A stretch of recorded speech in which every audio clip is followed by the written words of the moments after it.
ደብረጽዮን ገብረ ሚካኤል የትግራይ ክልል ፕሬዝዳንት ሆነው መመረጣቸው ተነገረ። የትግራይ ህዝብ የአብይ አህመድ ተላላኪን ከዚህ በኋላም አይቀበልም ሲሉ ማስታውቋል።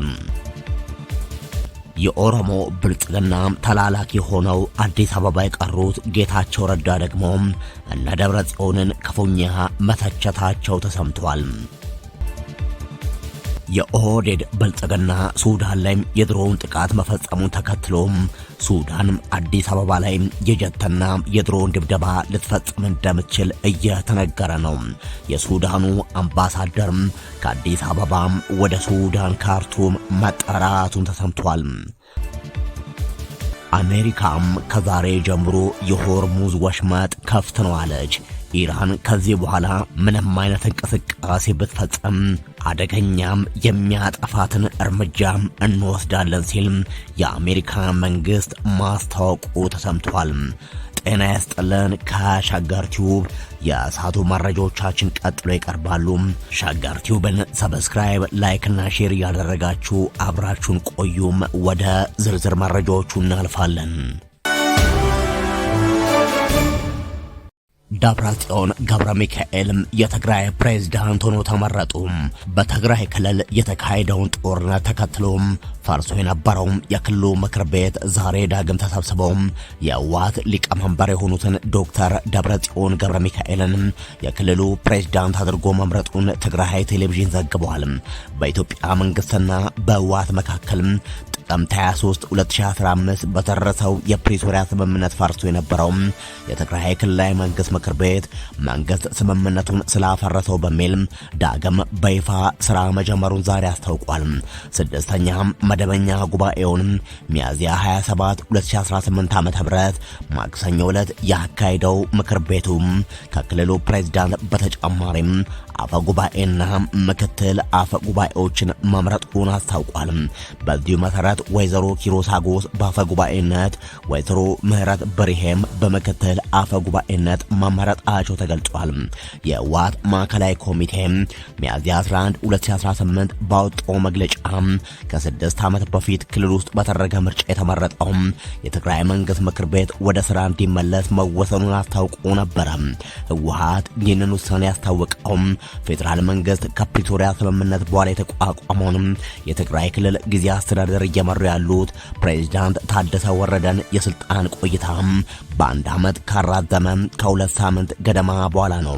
በፕሪቶሪያ ስምምነት መሰረት የተቋቋመው በትግራይ ክልል ጊዜያዊ አስተዳደርና በህወሓት መካከል ባለፉት ሳምንታት ውዝግቦች ሲካሄዱ የቆዩ ሲሆን ፕሬዝዳንቱም ሌተናል ጄኔራል ታደሰ ወረደ የቀድሞውን ምክር ቤት የመመለስ ፍላጎት የክልሉን ችግር የሚያወሳስር ነው ሲሉም በተደጋጋሚ ሲቃወሙ ቆይተዋል። ዛሬ ምክር ቤቱ ከመሰብሰቡ አንድ ቀን ቀደም ብሎ ሌተናል ጄኔራል ታደሰ ባስተላለፉት መልእክት የህወሓት መሪዎች እየወሰዱት ባለው እርምጃ ግጭት ሊቀሰቀስ የሚችልበት እድል እንዳለ አስጠንቅቀው ነበር። ይህ ባንዲ እንዳለ የደብረጽዮንን ፕሬዝዳንት አድርጎ መመረጥ ተከትሎ የኦህዴድ ብልጽግና ተላላኪ ሆኖ አዲስ አበባ የቀረው ጌታቸው ረዳ እነ ደብረጽዮን ካልተወገዱ የትግራይ ህዝብ ሰላም አያገኝም። የጠቅላይ ሚኒስትሩ የምስራቅ አፍሪካ ጉዳዮች አማካሪ አቶ ጌታቸው ረዳ ተናግረዋል። አቶ ጌታቸው ረዳ በትግራይ ክልል ያለውን ወቅታዊ ፖለቲካዊ ሁኔታ በተመለከተ በህወሓት አመራሮች ላይም ጠንከር ያለ ትችት ሰንዝረዋል። የቀድሞው የትግራይ ጊዜያዊ አስተዳደር ፕሬዝዳንትና በአሁኑ ወቅት የጠቅላይ ሚኒስትር አብይ አህመድ የአፍሪካ ቀንድ አማካሪ የሆኑት አቶ ጌታቸው ቃንጫ መራት የሚባለውን የህፃናት ጨዋታ እንደ ምሳሌ በመጥቀስ በክልሉ እየተከናወነ ያለው ድርጊት አሳዛኝ መሆኑን ገልጿል። ቃንጫ መራት የተባለ የህፃናት ጨዋታ ህፃናት እንኳን ሲያድጉ የሚያቆሙትን እነዚህም የተወሰኑ ደናቁርት ዛሬም እያላገጡ ደግሞታል። እንሳቅ ወይንስ እናልቅስ?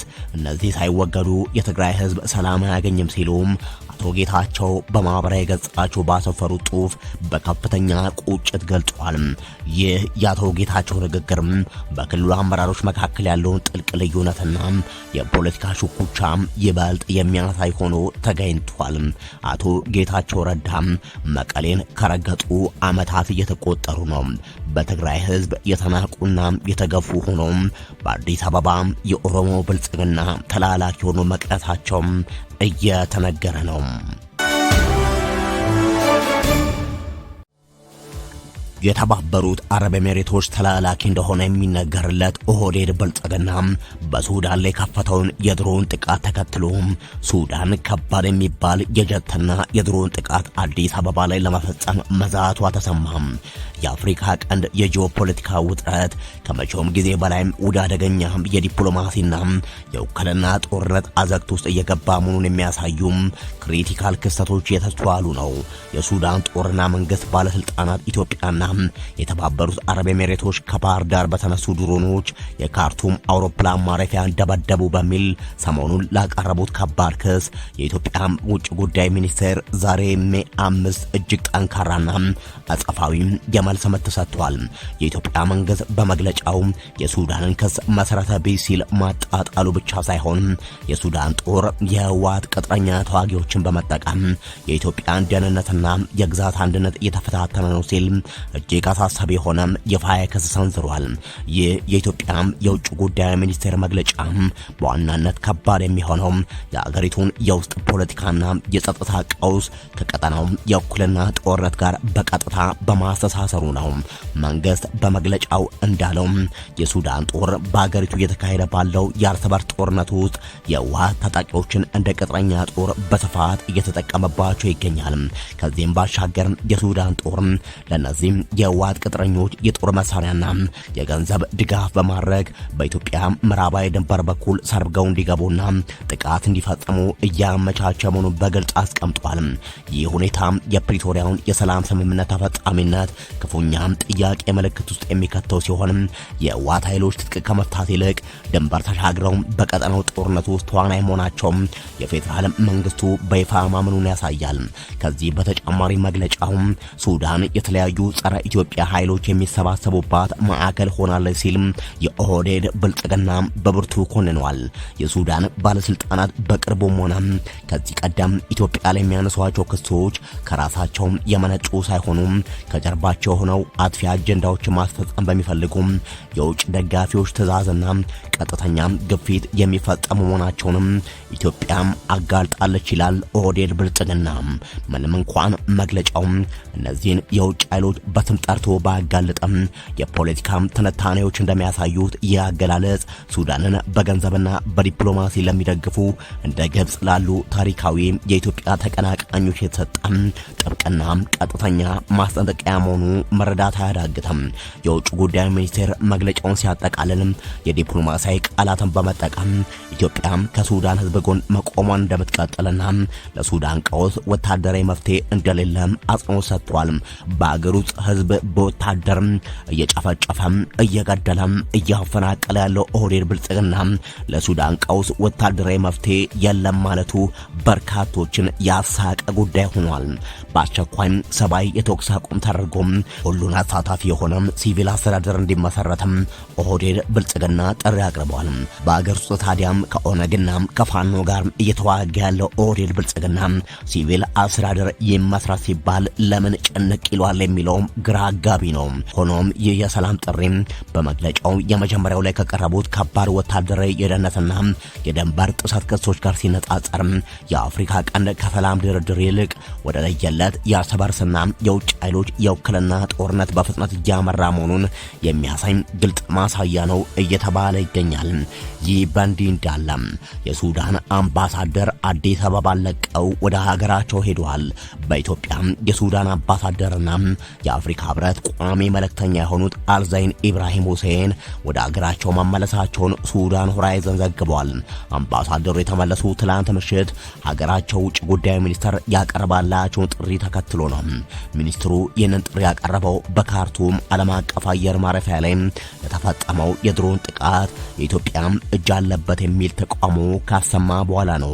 የሱዳን የውጭና ዓለም አቀፍ ትብብር ሚኒስትር የሆኑት ሞሂ አልዲን ሰላም ትላንት በሰጡት በሰጡት መግለጫ አምባሳደሩ የተጠሩት ከሀገሪቱ ፖለቲካዊ አመራር ጋር መመካከር መሆኑን መግለጻቸው ይታወሳል። ጋዜጣው እንደዘገበው እንዲህ አይነት እርምጃም በዲፕሎማሲያዊ አሰራር መሰረት አምባሳደሩን በዚያው ማስቀረትንና ግንኙነትን ማቋረጥ ሊያስከትል ይችላል። እንደዘገባው የአምባሳደሩ ወደ አዲስ አበባ መመለስ በሱዳን መንግስት በጉዳዩ ላይ የመጨረሻ ውሳኔ የተመሰረተ ይሆናል። ሱዳን ላይ ለተባበሩት አረብ ኤሚሬት እየተላላከ የድሮን ጥቃት የፈጸመው ኦህዴድ ብልጽግና 4 ኪሎ ላይ ከሱዳን የድሮን ወይ የጀት ጥቃት እንደዚሁም ታላቁ የህዳሴ ግድብ በሱዳን ድሮኖች እንዲደበደቡ እየጋበዘም ይገኛል በሚል በመላው ኢትዮጵያውያን ፖለቲከኞች እየተወቀሰና እየተተቸ ነው። በቅርቡ 98 ቢሊዮን ብር መዝረፉ የተረጋገጠው ኦህዴድ ብልጽግና በኢትዮጵያ ህዝብ እየተናቀና እየተጠላ መምጣቱ አሁን እየጨመረ መጥቷል።